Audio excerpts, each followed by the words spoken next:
How to do TikTok face tracker effect. To begin, I added a dance video to my timeline and I want to create an effect like you see in TikTok, which the screen tracks the subject face.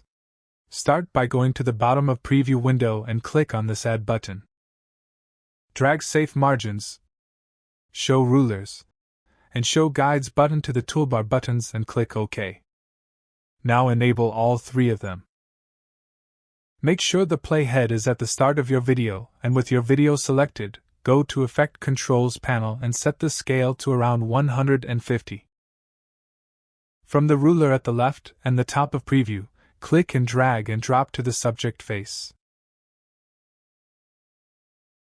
In the Effect Controls panel, click on Stopwatch next to Position to create a starting keyframe.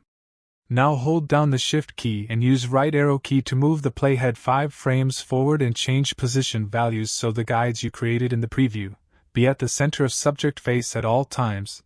This will create the second keyframe. Do this process for how long you want the tracking to continue.